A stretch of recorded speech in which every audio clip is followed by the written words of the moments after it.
침묵은 많은 의미를 지닙니다. 때로는 그 침묵이 긍정을 의미하기도 하며 때로는 그 침묵이 부정을 의미하기도 합니다. 여러분, 만약 여러분의 가장 소중한 친구가 또는 가장 사랑하는 가족이 살인이라는 누명을 쓴 채 침묵하고 있다고 상상을 한번 해보십시오.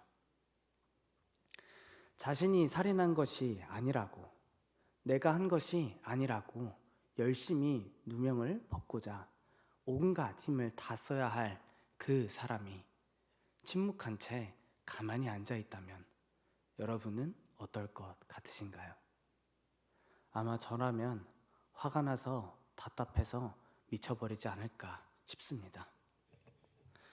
오늘 우리가 읽은 본문은 한 사람의 침묵을 말합니다. 오늘 본문에서는 그가 누명을 썼음을 분명히 밝히고 있습니다. 하나님은 우리 모두의 죄악을 그에게 다 담당시키셨고 그는 그 가운데 곤욕과 신문과 끌려감을 당합니다. 그의 입에는 거짓이 없었고 그는 어떠한 죄도 짓지 않은 무고한 자입니다. 자신의 누명을 벗기 위해 모든 것을 다 힘써야 할 그는 도리어 아무런 말씀도 하지 않은 채 오늘 본문 7절의 말씀과 같이 입을 열지 아니합니다. 그는 그저 도수장, 가축을 잡는, 고기를 잡는 그곳에 끌려가는 어린 양같이 자신의 털이 모두 벗겨지는 그 가운데에도 잠잠한 양과 같이 입을 열지 않았다고 기록됩니다. 자신의 살과 피를 흘리는 그곳에서도 자신의 옷을 모두 벗기는 그곳에서도 그는 끝끝내 침묵하셨습니다. 여러분들은 이 본문의 말씀이 누구를 가리키는지 아마 잘 아실 겁니다. 그는 예수님이십니다. 세례 요한은 자신에게 나아오시는 예수님을 바라보며 이렇게 고백합니다. 요한복음 1장 29절입니다. 이튿날 요한이 예수께서 자기에게 나아오심을 보고 이르되 보라, 세상 죄를 지고 가는 하나님의 어린 양이로다. 아멘. 세례 요한이 고백하는 것과 같이 이사야 선지자가 오늘 본문에 기록한 것과 같이 그 침묵하신 어린 양은 바로 우리의 예수님이십니다. 여러분, 한번 생각해 본 적 있으신가요? 예수님은 도대체 왜 이 땅에 오셔서 침묵하셨을까요? 물론 예수님이 이 땅에 오셔서 아무런 말씀도 하지 않으셨다는 것을 말씀드리는 것은 아닙니다. 그러나 그가 이 땅에 오셔서 곤욕과 끌려감과 신문을 당할 때 왜 침묵하셨는가 이를 생각해 보신 적이 있으신가요? 그는 능력이 없는 자도 아니며 누명을 벗을 힘이 없는 자도 아닙니다. 도리어 능력이 충만한 분이십니다. 요한복음 1장 3절은 다음과 같이 말씀합니다. 우리 함께 읽겠습니다. 만물이 그로 말미암아 지은 바 되었으니 지은 것이 하나도 그가 없이는 된 것이 없느니라. 아멘. 예수님은 능력의 하나님이시라고 요한복음은 분명히 선포합니다. 누명을 벗을 능력이 충분하시고 얼마든지 침묵하지 않으실 수 있는 분이 바로 예수님이십니다. 그의 무궁한 지혜 가운데 감히 토를 달 자 없습니다. 그러나 예수님은 끝끝내 침묵하시고 죽임 당하십니다. 오늘 우리는 예수님께서 침묵하신 그 여정을 함께 살펴보길 소망합니다. 그리고 그 과정 가운데 왜 침묵하셨는지 그 이유와 목적을 함께 발견하며 그로 말미암아 예수 그리스도로 말미암은 은혜를 누리길 소망합니다. 예수님은 발걸음을 예루살렘으로 옮기십니다. 그러나 그 끝에는 고난과 핍박, 그리고 죽음이 기다리고 있습니다. 이 모든 것을 아시는 예수님께서는 그 발걸음을 옮겨 예루살렘으로 향하십니다. 마태복음 20장 18절과 19절의 말씀입니다. 함께 읽겠습니다. 보라, 우리가 예루살렘으로 올라가노니 인자가 대제사장들과 서기관들에게 넘겨짐에 그들이 죽이기로 결의하고 이방인들에게 넘겨주어 그를 조롱하며 채찍질하며 십자가에 못 박게 할 것이나 제3일에 살아나리라. 아멘. 결국 예수님의 말씀대로 모든 것은 이루어집니다.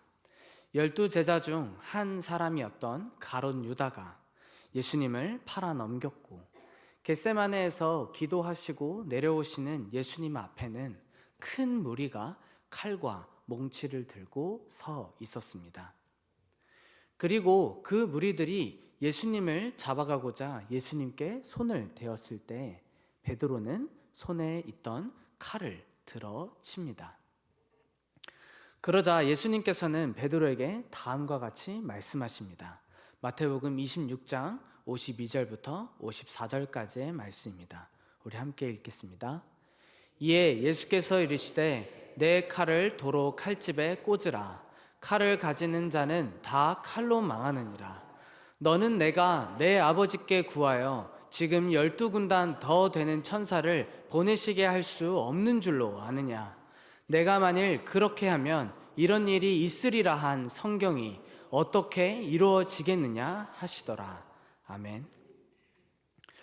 여러분, 군단은 그때 당시 로마 기준으로 하면 못해도 1000명 단위의 병사를 말합니다. 그런데 예수님께서는 천사로 12군단이나 더 되는 군대를 말씀하고 계십니다. 히스기야 왕 때 천사가 등장하여 힘을 발휘한 대목이 등장합니다. 아수르 군대가 쳐들어왔을 때 그때 하나님께서는 천사를 하나 보내십니다. 그리고 그 한 천사로 말미암아 아수르 군대는 하룻밤 만에 전멸합니다. 열왕기하 19장 35절 말씀입니다. 우리 함께 읽겠습니다. 이 밤에 여호와의 사자가 나와서 아수르 진영에서 군사 18만 5천 명을 친지라. 아침에 일찍이 일어나 보니 다 송장이 되었더라. 아멘. 여호와의 사자가 이렇게 강력한 힘을 발휘하는데 12군단이나 더 되는 천사를 지니신 예수님은 얼마나 더 강하실까요? 예수님이 입만 여시면 그 자리에 나온 모든 칼과 몽치를 든 자들을 한꺼번에 멸하실 수 있는 힘이 바로 우리 예수님이 가지신 힘이십니다. 그러나 예수님은 그 힘을 발휘하지 않으시고 침묵하십니다. 그들 가운데 잡혀가기를 기꺼이 허락하십니다. 예수님은 그들의 손에 이끌려 대제사장들과 장로들과 서기관들 앞에 무릎을 꿇림을 당하십니다. 그 수많은 무리들은 그 자리에 모여서 예수님을 죽이기 위한 증거를 찾고자 모색합니다. 그러나 그들은 어떠한 증거도 찾을 수 없었고 그를 위하여 예수님을 죽이기 위하여 거짓 증언하는 자들이 수없이 많았지만 그들의 증언은 모두 불일치하므로 예수님에게는 어떠한 죄도 찾을 수 없었습니다. 그들을 가운데에서도 그러나 예수님은 침묵하셨습니다. 그들이 예수님을 향하여 침을 뱉고 주먹으로 때리고 종들이 조롱할 때에도 예수님은 그저 어린 양과 같이 계셨습니다. 예수님은 침묵하심으로 빌라도 앞으로 끌려가십니다. 빌라도 앞에 가셔서도 여전히 침묵하시는 예수님의 모습이 기록됩니다. 우리 마가복음 15장 4절에서 5절 읽도록 하겠습니다.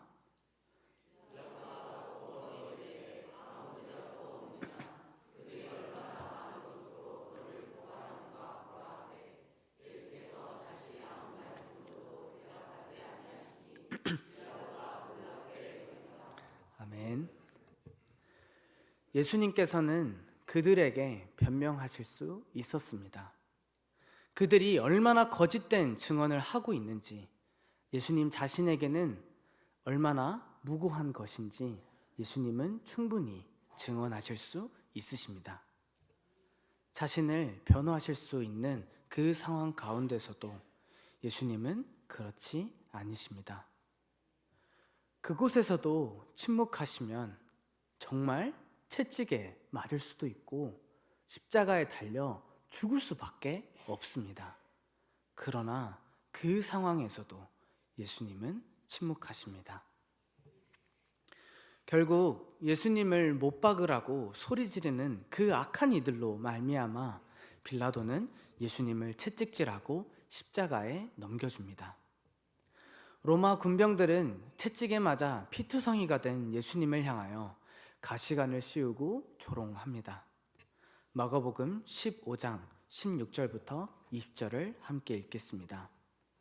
군인들이 예수를 끌고 브라이도리온이라는 뜰 안으로 들어가서 온 군대를 모으고 예수에게 자색 옷을 입히고 가시관을 엮어 씌우고 경례하여 이르되 유대인의 왕이여 평안할지어다 하고 갈대로 그의 머리를 치며 침을 뱉으며 꿇어 절하더라. 희롱을 다 한 후 자색 옷을 벗기고 도로 그의 옷을 입히고 십자가에 못 박으려고 끌고 나가니라. 아멘. 입만 여시면 로마 그 군병들의 손에 끌려가지 않으셔도 되며 그 채찍질을 맞지 않으셔도 되며 십자가에 넘겨지지도 않으실 수 있습니다. 그러나 그 온갖 모욕에도 예수님은 끝내 침묵하시고 그 고난의 길을 기꺼이 걸어가십니다. 여러분이 아시는 분도 계시겠지만 예수님이 맞으신 그 채찍은 그냥 채찍이 아닙니다. 십자가 형벌은 여러분이 상상하는 그 이상 끔찍한 형벌 중 하나입니다. 세상에서 가장 잔인한 형벌을 꼽으라면 단연코 꼽히는 그것이 바로 십자가 형벌이며 너무 잔인하여서 로마 시대 당시에 바로 없어진 형벌이 십자가 형벌입니다. 채찍은 가죽으로 되어 있고 여러 갈래로 이루어져 있습니다. 채찍의 그 가죽들, 갈래 사이사이에는 쇠구슬이 박혀 있고 뼈 조각이 박혀 있습니다. 그래서 그 채찍에 맞은 자는 쇠구슬에 의하여 살이 파일 수밖에 없고 뼈 조각으로 인하여 살이 찢길 수밖에 없습니다. 그러한 채찍을 로마 군병들은 번갈아 가면서 어깨부터 정강이까지 그 어느 곳도 남기지 않고 사정없이 후려칩니다. 그렇게 모든 채찍을 다 맞았을 때 살이 찢기고 뼈가 보일 정도로, 장기가 보일 정도로 그렇게 험한 채찍을 맞게 됩니다. 너무 많은 피를 흘려 그것에 맞은 자들은 십자가에 달리기 전에 과다출혈로 사망하기까지 합니다. 예수님은 그런 침묵을 아무런 말씀도 하지 않으신 채 침묵으로 걸어가신 것입니다.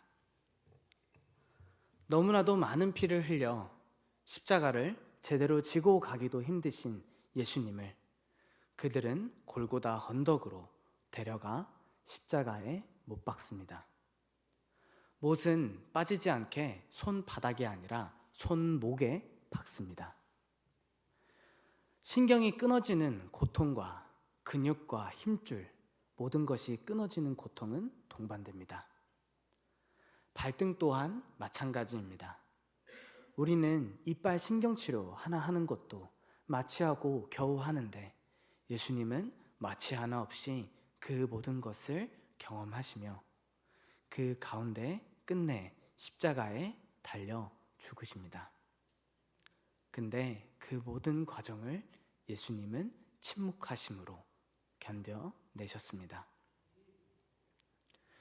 이것이 침묵하신 어린 양의 여정입니다. 그 여정의 순간순간마다 예수님은 능력이 있으시기에 그것을 말씀만 하시면 그 어떤 누구도 감히 예수님께 고통을 줄 수도, 십자가에 못 박을 수도 없습니다. 그러나 그 모든 순간 가운데 주님은 침묵하십니다. 오늘 우리가 읽은 본문의 말씀같이 그는 그의 입을 열지 아니하셨습니다. 우리 본문 7절 말씀을 다시 한번 읽도록 하겠습니다. 그가 곤욕을 당하여 괴로울 때에도 그의 입을 열지 아니하였으며 마치 도수장으로 끌려가는 어린 양과 털 깎는 자 앞에서 잠잠한 양같이 그의 입을 열지 아니하였도다. 아멘. 여러분, 예수님은 왜 끝끝내 침묵하셨을까요? 왜 그의 입을 열지 아니하셨을까요? 그 이유는 다른 것에 있지 않습니다. 바로 저와 여러분, 우리를 위함입니다. 사람은 모두 죄인입니다. 사도 바울은 사람에 대하여 다음과 같이 말씀합니다. 로마서 3장 10절 말씀 그리고 12절까지의 말씀 우리 함께 읽도록 하겠습니다.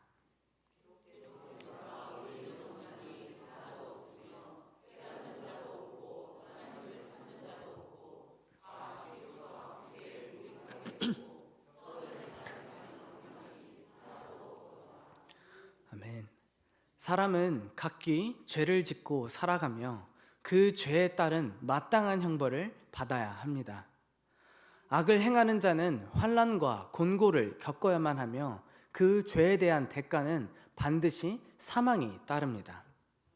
사망 이후에는 그 죄로 말미암은 영원한 심판이 예비되어 있으며 지옥 가운데 끊임없이 고통을 당해야 하는 것, 그것이 사람의 결론입니다.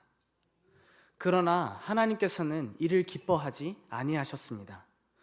우리의 하나님 아버지께서는 우리를 위하여 예수 그리스도를 예비하시고 그리고 그에게 모든 것을 담당하게 하셨습니다.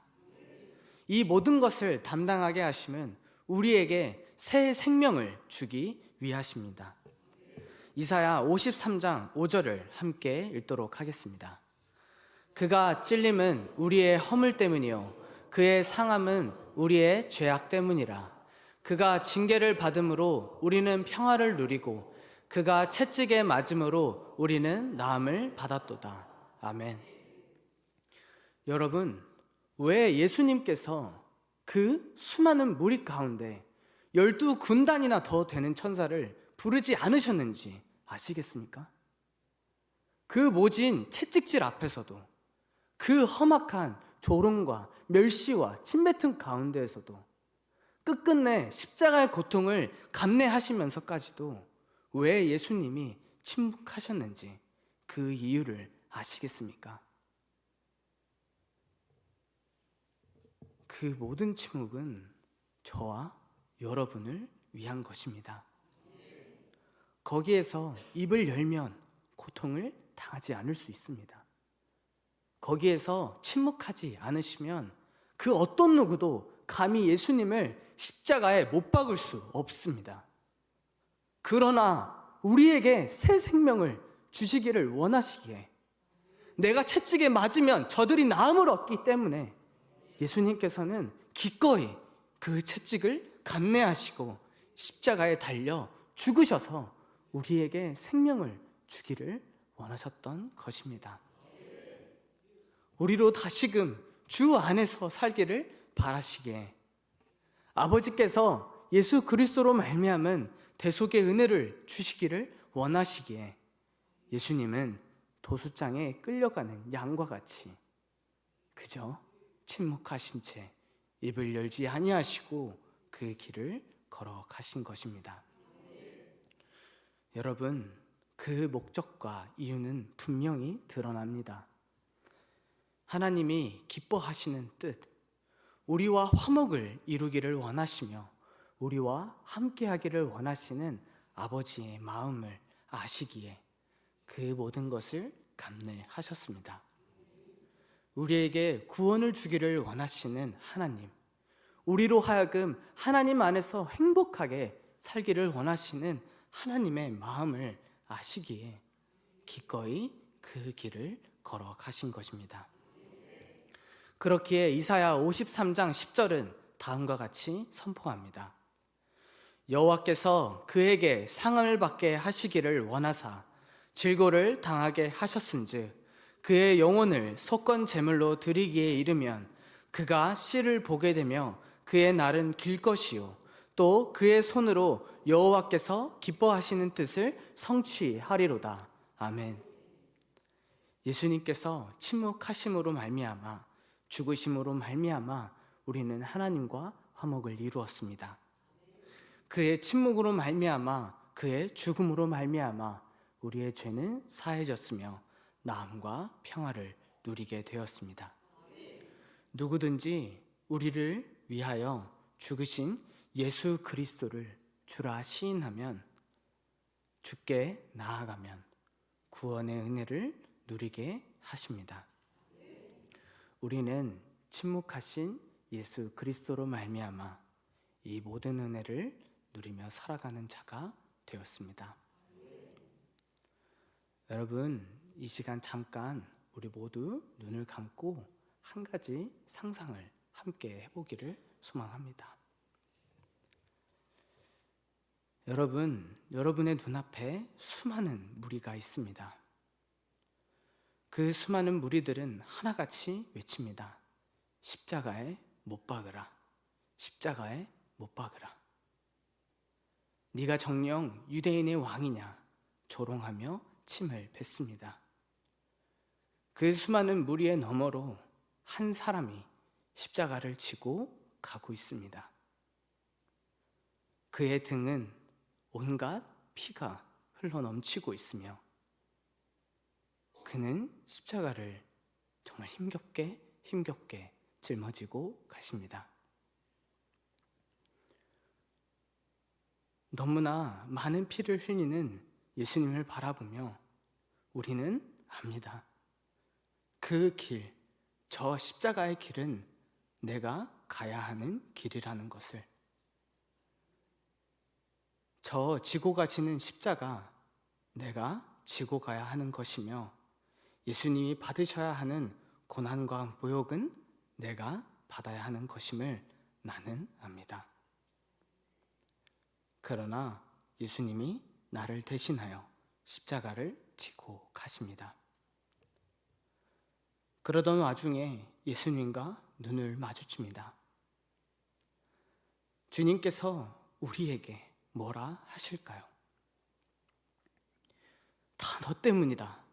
이 모든 것은 다 너 때문이다. 라며 원망하시며 나를 바라보시는 예수님이 계신가요? 아니면 다 괜찮다고 그저 웃으시며 나를 바라보시는 예수님이 계신가요? 저는 이 말씀을 준비하며 정말 수없이 묵상해 봤습니다. 그러나 그 어떤 경우에도 우리 주님은 단 한 번도, 정말 단 한 번도 저를 원망하지 않으시고 그저 웃으시며 그 길을 걸어가십니다. 여러분은 어떠신가요? 여러분, 우리의 죄 때문인데 그 길 가운데 우리를 원망하시는 예수님이 그려지시나요? 아니면 저와 같이 그저 웃으시며 다 괜찮다고 말씀하시는 주님이 계신가요? 그 고통 가운데 침묵하신 어린 양께, 십자가를 지고 가주신 그 어린 양께 저는 감사할 수밖에 없었습니다. 그 침묵하신 어린 양을 사랑하지 않을 수 없었습니다. 그 모든 것 가운데 침묵으로 감내하시고 나에게 새 생명을 주신 예수 그리스도께 찬양을 드리지 않을 수 없었습니다. 나를 대신하여 가시관을 쓰신 그 예수 그리스도께 나의 면류관을 드리지 않을 수 없었습니다. 예수 그리스도만이 모든 영광과 경배를 받으시기에 합당하신 분이시기에 주님을 경배하지 않을 수 없었습니다. 요한계시록 5장 11절과 12절 말씀 함께 읽도록 하겠습니다. 내가 또 보고 들음에 보좌와 생물들과 장로들을 둘러선 많은 천사의 음성이 있으니 그 수가 만만이요 천천이라. 큰 음성으로 이르되 죽임을 당하신 어린 양은 능력과 부와 지혜와 힘과 존귀와 영광과 찬송을 받으시기에 합당하도다 하더라. 아멘. 여러분, 여러분의 마음에, 여러분의 심장에, 여러분의 중심에는 무엇이 있습니까? 여러분, 이 시간 여러분의 시선은 어디를 향하고 있습니까? 나를 위하여 죽임을 당하신 어린 양께 있습니까? 아니면 그저 한량없는 세상이 구하고자 하는 복을 받기 위하여 이 시간 이 자리에 나오셨습니까? 여러분, 우리는 진정 우리의 시선을 그 십자가로 향해야만 합니다. 우리를 위하여 그 길을 침묵으로써 이어가신 주님께 우리의 시선을 고정해야만 합니다. 이 마음 가운데, 이 심장 가운데 주 예수 그리스도의 보혈을 각인해야만 합니다. 우리 이 시간 진정으로 하나님과 어린 양 예수 그리스도께 찬양과 경배를 마땅히 올려드리며 나아갑시다. 오직 주님만 찬양하고 주님만 높여드리는 시간이 되기를 간절히 소망합니다. 요한계시록 5장 13절과 14절 말씀을 읽고 오늘 말씀을 마치도록 하겠습니다. 내가 또 들으니 하늘 위에와 땅 위에와 땅 아래와 바다 위에와 또 그 가운데 모든 피조물이 이르되 보좌에 앉으신 이와 어린 양에게 찬송과 존귀와 영광과 권능을 세세토록 돌릴지어다 하니 내 생물이 이르되 아멘 하고 장로들은 엎드려 경배하더라. 아멘. 침묵하시고 죽임당하신 어린 양께 진정한 경배와 찬양을 올려드리며 나아가는 저와 여러분이 되기를 주님의 이름으로 축복합니다.